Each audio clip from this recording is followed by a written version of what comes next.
하나님 아버지, 저희의 고집을 꺾어주시고 교만한 마음을 부드럽게 하여 주시옵소서.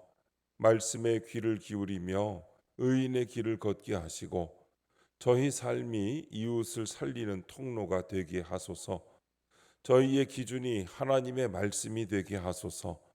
자녀에게 세상이 아닌 말씀의 가치관을 심어주는 부모가 되게 하소서. 저희는 종종 사람을 두려워하며 흔들립니다.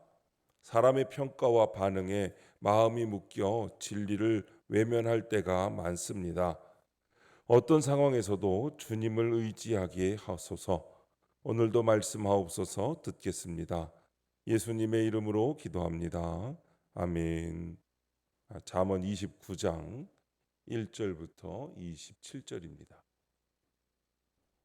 우리 다 함께 한 목소리로 하나님의 말씀을 읽겠습니다. 자주 책망을 받으면서도 목이 곧은 사람은 갑자기 패망을 당하고 피하지 못하리라. 의인이 많아지면 백성이 즐거워하고 악인이 권세를 잡으면 백성이 탄식하느니라. 지혜를 사모하는 자는 아비를 즐겁게 하여도 창기와 사귀는 자는 재물을 잃느니라. 왕은 정의로 나라를 견고하게 하나 뇌물을 억지로 내게 하는 자는 나라를 멸망시키느니라. 이웃에게 아첨하는 것은 그의 발 앞에 그물을 치는 것이니라. 악인이 범죄하는 것은 스스로 올무가 되게 하는 것이나 의인은 노래하고 기뻐하느니라. 의인은 가난한 자의 사정을 알아주나 악인은 알아줄 지식이 없느니라. 거만한 자는 성읍을 요란하게 하여도 슬기로운 자는 노를 그치게 하느니라. 지혜로운 자와 미련한 자가 다투면 지혜로운 자가 노하든지 웃든지 그 다툼은 그침이 없느니라. 피 흘리기를 좋아하는 자는 온전한 자를 미워하고 정직한 자의 생명을 찾느니라. 어리석은 자는 자기의 노를 다 드러내어도 지혜로운 자는 그것을 억제하느니라. 관원이 거짓말을 들으면 그의 하인들은 다 악하게 되느니라. 가난한 자와 포학한 자가 섞여 살거니와 여호와께서는 그 모두의 눈에 빛을 주시느니라. 왕이 가난한 자를 성실히 신원하면 그의 왕위가 영원히 견고하리라. 채찍과 꾸지람이 지혜를 주거늘 임의로 행하게 버려둔 자식은 어미를 욕되게 하느니라. 악인이 많아지면 죄도 많아지나니 의인은 그들의 망함을 보리라. 내 자식을 징계하라. 그리하면 그가 너를 평안하게 하겠고 또 내 마음에 기쁨을 주리라. 묵시가 없으면 백성이 방자히 행하거니와 율법을 지키는 자는 복이 있느니라. 종은 말로만 하면 고치지 아니하나니 이는 그가 알고도 따르지 아니함이니라. 네가 말이 조급한 사람을 보느냐? 그보다 미련한 자에게 오히려 희망이 있느니라. 종을 어렸을 때부터 곱게 양육하면 그가 나중에는 자식인 채 하리라.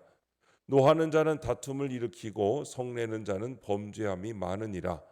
사람이 교만하면 낮아지게 되겠고 마음이 겸손하면 영예를 얻으리라. 도둑과 짝하는 자는 자기의 영혼을 미워하는 자라. 그는 저주를 들어도 진술하지 아니하느니라. 사람을 두려워하면 올무에 걸리게 되거니와 여호와를 의지하는 자는 안전하리라. 주권자에게 은혜를 구하는 자가 많으나 사람의 일의 작정은 여호와께로 말미암느니라. 불의한 자는 의인에게 미움을 받고 바르게 행하는 자는 악인에게 미움을 받느니라. 아멘.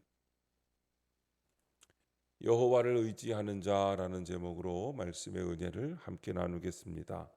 본문 요약입니다.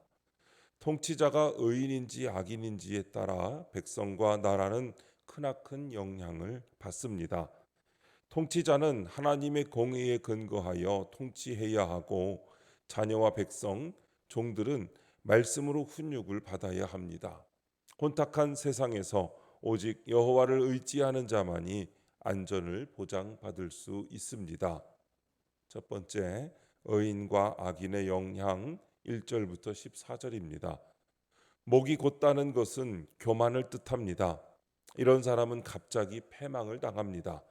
따라서 망하지 않으려면 말씀으로 양육을 받으며 내 힘을 빼고 말씀대로 순종해야 합니다. 의인과 악인의 차이는 말씀이 있는 사람과 없는 사람입니다. 말씀이 있는 사람이 많아지면 많은 생명과 영혼이 살아납니다. 하지만 말씀이 없는 사람이 권세를 잡으면 생명을 죽이는 통치로 백성은 고통을 받게 됩니다. 적용 질문입니다. 나는 목이 곧은 사람입니까? 부드러운 사람입니까? 내 주변 사람은 나로 인해 즐거워합니까? 고통을 받습니까? 하나님의 말씀이 내 생각과 부딪힐 때 나는 쉽게 꺾입니까? 아니면 내 주장이 옳다고 여겨 끝까지 고집합니까? 때로는 다른 사람의 조언, 목회자의 권면, 혹은 삶의 사건을 통해 주어지는 하나님의 음성을 어떻게 대하고 계십니까? 말씀에 민감한 사람은 자신의 잘못을 인정할 줄 알고 즉시 회개하고 돌아올 수 있습니다. 반면 목이 곧은 사람은 나는 틀리지 않았다는 확신에 갇혀 변화의 기회를 놓칩니다. 매일 말씀 앞에 나아가 내 생각과 감정을 비추어야 합니다. 들은 말씀을 기록하고 순종의 결단을 하시기 바랍니다. 의인은 사람들을 기쁘게 합니다. 의인의 통치는 공의롭고 정직하며 이웃에게 평안과 생명을 줍니다. 하지만 악인은 사람들을 조종하고 이용하며 때론 자신의 감정으로 주변을 지배합니다. 우리는 가정에서, 교회에서, 일터에서 어떤 분위기를 만들고 있습니까? 내 말, 내 행동, 내 태도로 인하여 사람들은 살아납니까? 아니면 움츠러들고 무너지고 있습니까? 말 한마디, 작은 행동 하나로 누군가의 하루가 살아날 수 있습니다. 오늘 여러분의 말 한마디와 작은 행동 하나로 인하여 기쁨과 생명의 통로가 되는 선택을 하시기를 바랍니다. 두 번째, 양육에 대한 교훈 15절부터 23절입니다. 인간의 본질은 죄인입니다. 그래서 우리는 자녀에게 말씀의 가치관을 심어주어야 합니다. 그런데 그러려면 자식을 기꺼이 징계해야 합니다. 그렇지 않으면 죄인인 인간은 죄악의 길로 갈 수밖에 없고 말씀의 가치관이 없는 자녀는 부모를 욕되게 합니다. 따라서 악한 길로 들어선 자녀의 책임은 말씀으로 양육하지 않은 부모에게 있습니다. 율법을 지키는 자는 복이 있기에 부모는 자녀가 말씀대로 살도록 양육해야 합니다. 적용 질문입니다. 자녀에게 말씀의 가치관을 심어줍니까? 돈, 스펙, 성공 등 세상 가치관을 심어주고 있지는 않습니까? 자녀는 부모의 말보다는 부모의 삶의 방향을 보고 배웁니다. 매일 부모가 무엇에 기뻐하고 무엇에 실망하고 무엇을 우선순위로 삼는지를 통해 자녀는 인생의 기준을 배웁니다. 말씀보다 성적, 신앙보다 스펙, 경건보다 성공을 우선순위로 여기는 모습은 말로 아무리 하나님을 믿어야지 해도 자녀에게는 명확한 신호를 줍니다. 부모가 말씀을 읽지 않고 예배보다 학원을 우선시하고 하나님보다 성공을 중요하게 여긴다면 자녀는 자연스럽게 세상의 가치관을 정상으로 받아들이게 됩니다. 이렇게 되면 자녀는 결국 세상의 기준대로 살며 하나님을 삶에서 지워버리게 됩니다. 그렇게 세상 속에서 흔들리는 삶을 살게 되고 그 결과는 부모의 마음에 큰 짐과 아픔으로 돌아오게 됩니다. 자녀와 함께 오늘 성경 한 구절이라도 나누고 간단한 기도로 하루를 여는 습관은 강력한 가치관 교육이 됩니다. 세 번째, 여호와 경외의 필요성 24절부터 27절입니다. 여호와를 의지하는 자는 하나님께 높이 들려 누구도 닿지 못하는 곳에서 안전을 보장받습니다. 그러나 사람을 두려워하는 자는 올무에 걸립니다. 이처럼 세상 권력자를 무서워하거나 내게 해를 끼칠 것 같은 사람을 두려워하면 하나님의 보호하심을 받을 수 없습니다. 그러므로 성도는 어떤 두려운 상황이 내게 닥치더라도 나를 보호해 주실 하나님을 굳게 믿고 말씀 안에 거해야 합니다. 적용 질문입니다. 내가 안정감을 느끼는 사람이나 장소는 누구고 어디입니까? 반대로 나를 해칠 것 같아 두려운 것은 무엇입니까? 세상을 살아가면서 우리는 종종 사람을 두려워합니다.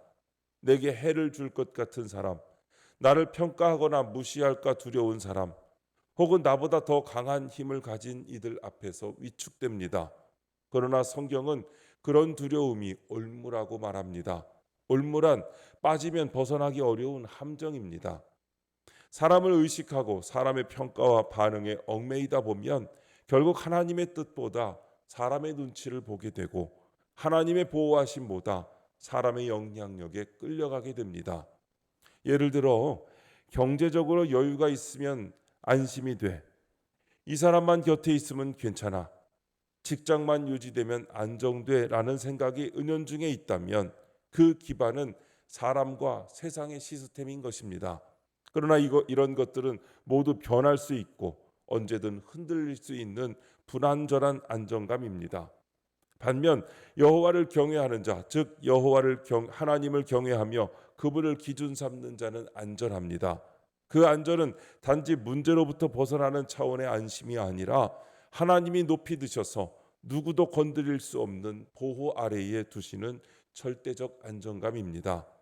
어떤 상황이 두려울 때 먼저 하나님은 이 상황보다 크신 분이라는 진리를 믿고 하나님의 보호를 의지하는 적용을 하시기 바랍니다.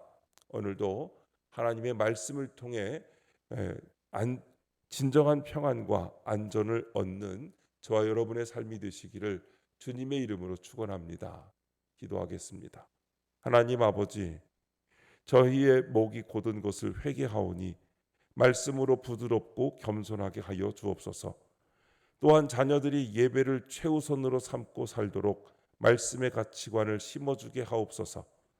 사람이 아닌 하나님만을 의지하여 주 안에서 안전하게 하옵소서. 주님, 이 시간 주님께 기도드리는 성도의 기도 가운데 함께하여 주시옵시고 주님의 세미한 음성을 들려주시며 그 선하신 손길로 붙들어 주시옵소서. 우리 주 예수님의 이름으로 기도드립니다. 아멘.